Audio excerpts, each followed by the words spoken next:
entrar hoje em cheio no nosso assunto, começando pelo tema das independências na América Espanhola, um tema amplo, tanto em termos geográficos quanto em termos temporais.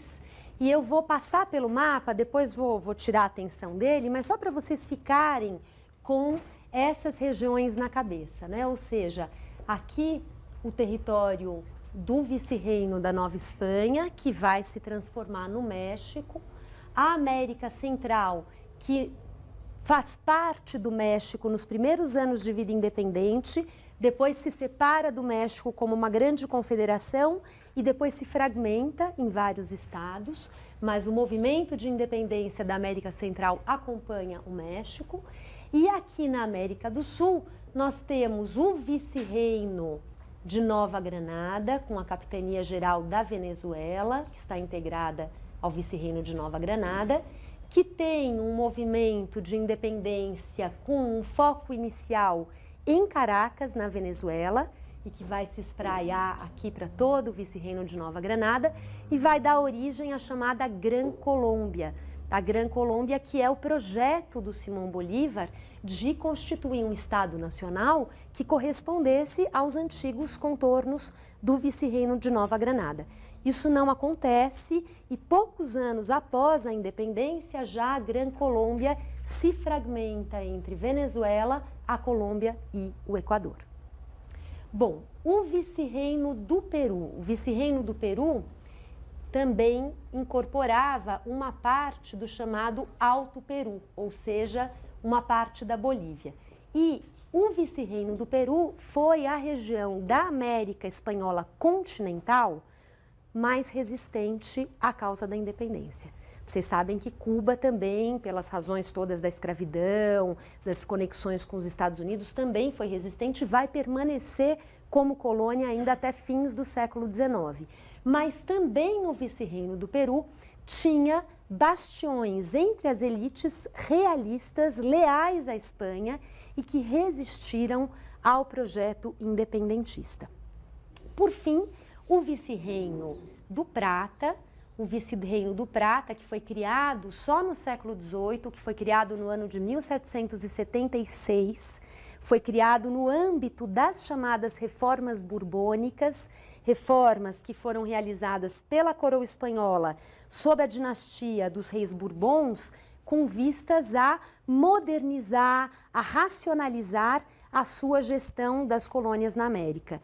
E foram feitas uma série de mudanças administrativas nas colônias hispano-americanas durante a segunda metade do século XVIII e a criação do vice-reino do Prata, do Rio da Prata, está relacionada a isso. Então, esse vice-reino, quando criado, passa a englobar uma parte da Bolívia, passa a englobar o sul da Bolívia, que era uma região rica em mineração, e isso afeta os interesses do vice-reino do Peru, que perde o controle sobre essa região mineratória do sul da Bolívia, e, ao mesmo tempo, o que vieram a ser a Argentina, o Paraguai, o Chile e o Uruguai, não é? O Uruguai tem uma condição particular, como vocês sabem, eu vou falar um pouquinho dele ao longo da aula de hoje. O Uruguai tem uma condição particular ao longo do período colonial, porque ele pertenceu em alguns momentos à coroa portuguesa e depois ele volta a pertencer à coroa espanhola, com o nome de Banda Oriental. E o Uruguai, então, vive o seu processo de independência muito marcado por essa condição de estar sempre em disputa por Portugal e por Espanha. Então, depois vou contar a história também da Banda Oriental e das suas relações com o vice-reino do Rio da Prata. De toda forma, quando nós falamos dos movimentos de independência, a Banda Oriental estava, de fato, em mãos da Espanha. E, estando em mãos da Espanha, participa do movimento pela emancipação, muito articulada com Buenos Aires, muito articulada com a guerra em curso na Argentina. Então, a independência do Uruguai é uma independência que é também puxada, articulada, estimulada pelos acontecimentos em curso em Buenos Aires. Os desdobramentos lá são outros e Portugal acaba voltando a controlar o Uruguai e um pouco depois o Brasil se torna independente, um pouco depois ocorre a chamada Guerra Cisplatina, quando o Uruguai, então, alcança a sua emancipação em relação ao Brasil. Bom, então esse é o cenário dos acontecimentos que eu vou descrever na aula de hoje. Quero que vocês tenham uma ideia das questões, dos problemas, das referências, das personagens que entraram em cena nesse contexto das guerras de emancipação na América Espanhola, e na aula que vem eu vou me aprofundar em debates historiográficos que são importantes vocês conhecerem. É claro que hoje eu vou chamar atenção para uma coisa ou outra, mas eu pretendo organizar o debate historiográfico na aula da semana que vem. Então vou começar pelo vice-reino da Nova Espanha, pelo México, que vive a sua guerra de independência de uma forma bastante particular e não articulada com os acontecimentos na América do Sul. Embora houvesse, é claro, razões em comum que tenham desencadeado as tensões no vice-reino da Nova Espanha, na América do Norte, na América Central e, ao mesmo tempo, na América do Sul. Então, eu vou agora deixar o mapa um pouco de lado e entrar nessa apresentação que eu quero fazer a vocês.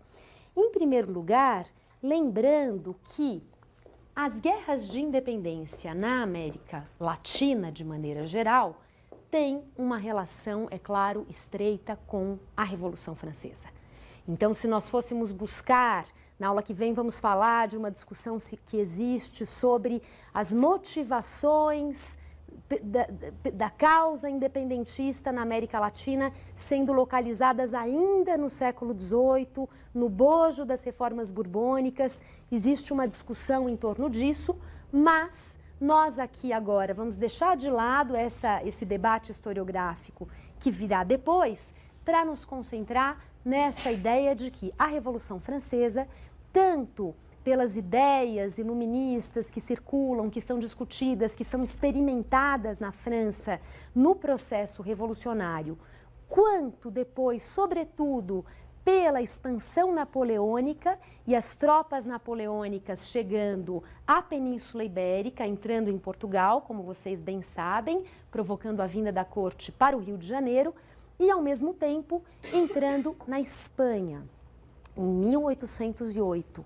E a invasão napoleônica à Espanha em 1808 guarda, então, uma relação direta com os acontecimentos que se desencadeiam na América Espanhola a partir desse momento. Ou seja, a Revolução Francesa, por um lado, coloca em discussão uma série de referenciais sobre uma nova ordem fundada sobre o liberalismo, fundada sobre a república, fundada sobre a razão. Todas essas questões estão circulando a partir de autores como Jean-Jacques Rousseau, e Jean-Jacques Rousseau é um dos autores que vai chegar à América. O texto do José Luiz Romero, que vocês vão ler para a semana que vem, traz essa questão do contrato social sendo lido e discutido por determinadas figuras, pensadores, políticos, que fazem, enfim, que fazem essas ideias entrarem em cena e provocarem toda uma movimentação que teve, daí, conforme o autor, conforme o historiador, um impacto mais ou menos fundamental para os desdobramentos das guerras de independência. Autores que enxergam nas ideias francesas um fator absolutamente central e autores que consideram que as ideias francesas tiveram toda uma especificidade no mundo ibero-americano e que essa especificidade deve ser levada em consideração. Ou seja, o papel das ideias francesas é um dos aspectos do debate historiográfico que nós vamos recuperar na aula que vem. De toda forma, em 1808, a Espanha é invadida pelas tropas napoleônicas. E, como vocês sabem, havia na Espanha, nesse momento, uma disputa a respeito da sucessão dinástica entre Carlos IV e seu filho que veio a ser Fernando VII. Fernando VII acaba assumindo o trono da Espanha, mas a disputa que se deu entre pai e filho foi algo que também contribuiu para desgastar a Espanha em um cenário já abalado, já desgastado por outros fatores que eu vou deixar de lado agora. Esse desgaste fragiliza a figura do novo rei, Fernando VII, que se torna cativo dos franceses. Ele é capturado pelos franceses e o trono da Espanha passa a ser um trono com um rei ausente, um rei que está cativo dos invasores e, ao mesmo tempo, o irmão de Napoleão Bonaparte, José Bonaparte, se autoproclama rei da Espanha e passa a reclamar para si a soberania espanhola. Entretanto, uma parte importante da população da Espanha reage contra a invasão francesa, surgem grupos de guerrilha, de resistência armada ao exército francês. Não há um rei espanhol capaz de organizar um exército oficial contra os invasores, mas a população se organiza para resistir aos invasores e é então que na cidade de Sevilha, no sul da Espanha, se organiza uma junta de governo central. Outras juntas de governo vão existir em outras cidades da Espanha. E essa junta de governo central procura centralizar o movimento de resistência aos franceses. Um pouco depois, essa junta é obrigada a se dissolver e vai se reorganizar na cidade de Cádiz, no ano de 1810. E ao se reorganizar, a junta de governo decide pela convocação das cortes. As cortes, uma instituição prevista pelo antigo regime espanhol. E essa convocação das cortes supunha o envio de deputados representantes de todas as partes do Império Espanhol. Essa reunião das cortes em Cádiz, como vocês bem sabem, está na origem da chamada Constituição de Cádiz de 1812. E a Constituição de Cádiz de 1812, que tem sido objeto de muitas discussões, de muitos seminários, de muitos congressos, por conta do seu recente bicentenário, então é um tema que eu sei que vocês conhecem. A Constituição de Cádiz de 1812 é uma Constituição que reconhecia a legitimidade de Fernando VII no trono da Espanha, embora temporariamente ele estivesse ausente, e, por outro lado, previa que o rei jurasse a Constituição, ou seja, que o poder do rei passasse a ser limitado pela Constituição. A Constituição de Cádiz, então, reafirma a soberania espanhola perante os franceses, reafirma a sua lealdade a Fernando VII e, no entanto, a Constituição de Cádiz introduz na Espanha todo um arcabouço jurídico liberal que pretende transformar o regime monárquico na Espanha. Então, esse é o cenário na Espanha, que tem naturalmente desdobramentos drásticos para as colônias americanas. Em 1808, a situação é: as colônias americanas também ficam despojadas de um rei. O rei Fernando VII está ausente. E a partir daí, vão se organizando a partir dos cabildos. Os cabildos eram as câmaras municipais que existiam em grandes cidades da América Espanhola colonial, eram instâncias de poder político importantes na América Espanhola colonial, e esses cabildos também vão, aos poucos, dar origem a juntas de governo, a exemplo do que acontecia na Espanha. E vão reclamar para si a prerrogativa de governar a colônia na ausência do rei. Mas essas juntas de governo também tendem, nesse momento, a se declarar leais a Fernando VII. Leais a Fernando VII. Então, reconhecem ainda o seu vínculo com a Espanha. Se, por um lado, reconhecem o seu vínculo com a Espanha e pretendem governar com autonomia durante a ausência do rei, por não haver outra alternativa senão essa, se, por um lado, essa é a a posição assumida pelas juntas de governo. Por outro, o que acontece é que esse vazio de poder, esse vácuo de poder e, ao mesmo tempo, essa experiência de autonomia dá espaço para que a ideia de independência, de ruptura dos laços coloniais, pudesse ganhar forma. E esses projetos de ruptura com a Espanha vão ganhar forma em um ritmo mais acelerado ou menos acelerado conforme a região. Ou seja, essa passagem de uma lealdade a Fernando VII para um projeto efetivo de se tomar esse poder das juntas de governo em mãos para conduzir aquelas sociedades, aqueles territórios à emancipação política. No caso do México, no caso do vice-reino da Nova Espanha, o processo se dá em linhas muito gerais aqui da seguinte forma. A ausência de Fernando VII do trono, o rei espanhol feito cativo, cria um ambiente no vice-reino da Nova Espanha em que os criolhos, os chamados criolhos, ou seja, as elites americanas descendentes dos espanhóis, aquelas elites que tinham uma condição privilegiada em geral, em termos econômicos, em termos culturais, em termos políticos, começa a manifestar a sua insatisfação em relação às elites peninsulares. As chamadas elites peninsulares eram compostas por aqueles espanhóis que efetivamente vinham da Espanha transitoriamente para as colônias na América, mas que eram espanhóis, não eram nascidos na América. E esses conflitos, essas tensões entre criolhos e peninsulares haviam se agudizado durante as chamadas reformas borbônicas. Ao longo do século XVIII, os criolhos perderam uma série de prerrogativas que passaram a ser reservadas aos peninsulares. E, nesse contexto do trono espanhol vago, entre aspas, os criolhos se organizam contra os peninsulares e conseguem depor o vice-rei da Nova Espanha, um vice-rei chamado Iturrigaray. E esse vice-rei é enviado de volta à Espanha.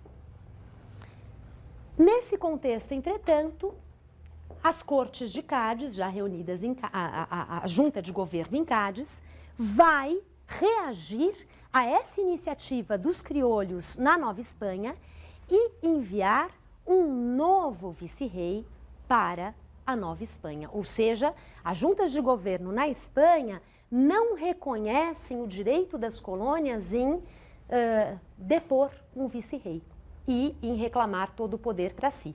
O vice-rei representava o rei da Espanha, que não estava presente. A população, uma parte da população, aproveita o ensejo para, então, se ver livre desse vice-rei que era identificado com os peninsulares, e os peninsulares contam com o apoio das juntas de governo na Espanha para procurar restabelecer a ordem no vice-reino de Nova Espanha. É muito interessante porque essa reação das juntas de governo na Espanha já é um indício de uma contradição que acompanha todo esse processo que vai culminar na Constituição de Cádiz, que é de uma demanda liberal por parte das juntas de governo na Espanha, que desejam limitar o poder monárquico, e, por outro lado, uma posição que vai ficando clara de reafirmar o domínio colonial espanhol sobre a América. Ou seja, o liberalismo que circulava nesse ambiente das juntas de governo, da junta de governo central e depois nas cortes de Cádiz, não deveria ser estendido às relações entre metrópole e colônias. As colônias não podiam esperar uma flexibilização dessas relações coloniais. E isso vai contribuindo na medida em que os americanos vão percebendo que a correlação de forças era essa, isso vai contribuindo para que o desejo de ruptura se fortalecesse em detrimento da ideia de lealdade a Fernando VII e de manutenção dos vínculos com a Espanha. Muito bem, o vice-rei, um novo vice-rei, então, chamado Francisco Javier de Venegas, está a caminho do vice-reino da Nova Espanha e, nesse contexto, um grupo se organiza para conspirar contra essa reação da Espanha, ou seja, para levar adiante aquela primeira mobilização que houve e que culminou com a deposição do vice-rei Iturrigaray. Fazem parte desse grupo homens importantes, advogados, comerciantes do norte do México, que estão ao norte da cidade do México, sobretudo em torno da cidade de Querétaro. Querétaro é uma cidade que está um pouco ao norte da cidade do México e esses homens passam a conspirar, se reunindo na casa de um deles, e faz parte dessa conspiração um padre chamado Miguel Hidalgo y Costilla, o famoso padre Miguel Hidalgo. O padre Miguel Hidalgo é uma figura que tem uma trajetória bastante surpreendente, uma trajetória de um homem que era ligado ao alto clero, que havia tido uma educação formal, uma educação erudita, que havia sido reitor de um colégio católico em Valladolid, que é uma cidade do estado de Michoacán, atualmente mudou de nome, chama-se Morelia, e ele havia sido reitor desse colégio e lá pelas tantas ele abandona essa sua ligação com o alto clero católico e resolve se tornar cura, padre de um pueblo indígena no estado de Guanajuato, que é um estado vizinho ao estado de Querétaro. Querétaro é o nome da cidade, é também o nome do estado. Então, ele vai se tornar cura, Miguel Hidalgo, se torna cura desse pueblo no estado de Guanajuato, que é um pueblo chamado Dolores. E nesse pueblo vivem índios que trabalham na mineração, são índios pobres, são índios que carregam durante todo o período colonial essa experiência da exploração da mão de obra indígena voltada na região de Guanajuato à mineração.